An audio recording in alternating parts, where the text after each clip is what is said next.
Speaking to reporters in Michigan, U.S. Vice President Kamala Harris called for de-escalation in the Middle East after Israel bombed military sites in Iran early on Saturday. Of course, we maintain the importance of supporting Israel's right to defend itself, and we are also very adamant that we must see de-escalation in the region going forward, and that will be our focus. Israel's military said scores of jets completed 3 waves of strikes before dawn against missile factories and other sites near Tehran and in western Iran, and warned Iran not to hit back. Israeli forces withdrew from a hospital complex in northern Gaza on Saturday, 1 day after storming it, and the Palestinian enclave's health ministry said the troops had detained male medical staffers and some of the patients.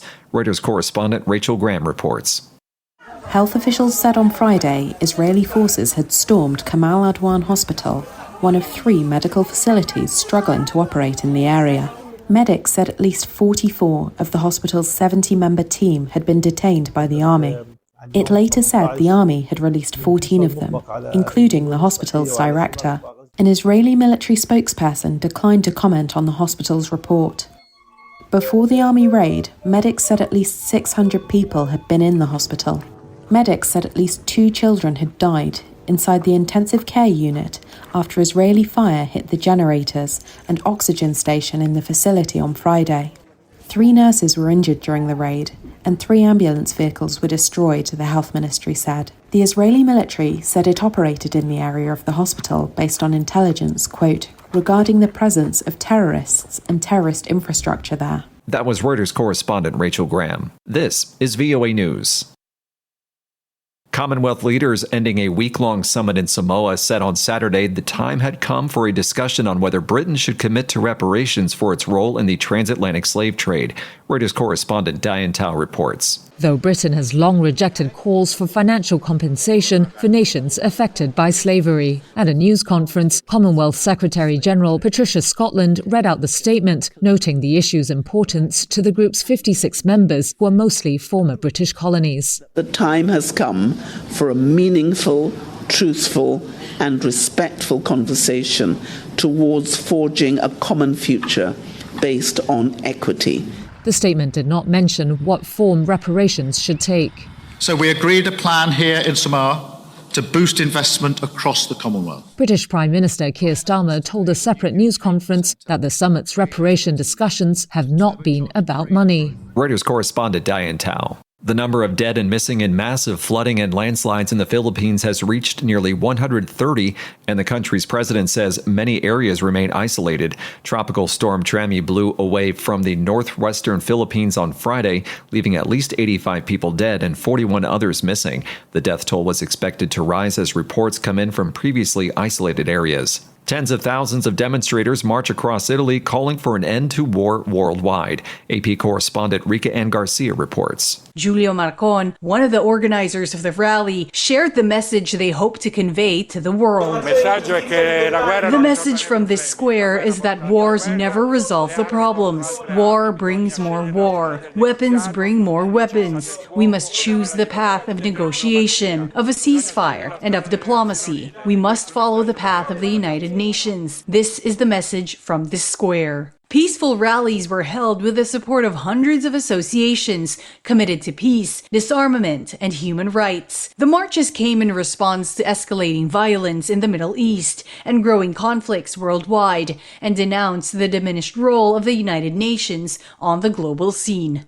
I'm Rika Ann Garcia. The United States has approved $2 billion in arms sales to Taiwan, including the delivery for the first time to the island of an advanced surface-to-air missile defense system. The sale is certain to anger China. Taiwan's presidential office on Saturday thanked Washington for greenlighting the potential arms sale. Under the island's new president, Lai Ching-te, Taiwan has been stepping up defense measures as China increased its military threats against the island. Beijing last week held war games encircling Taiwan for the second time since Lai took office in May. Beijing claims the self-ruled island as its own territory to be annexed by force if necessary.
Thank you for watching. Can you do me a favor? Please leave a comment in the comments section below. That would really help. Thank you, and see you again soon.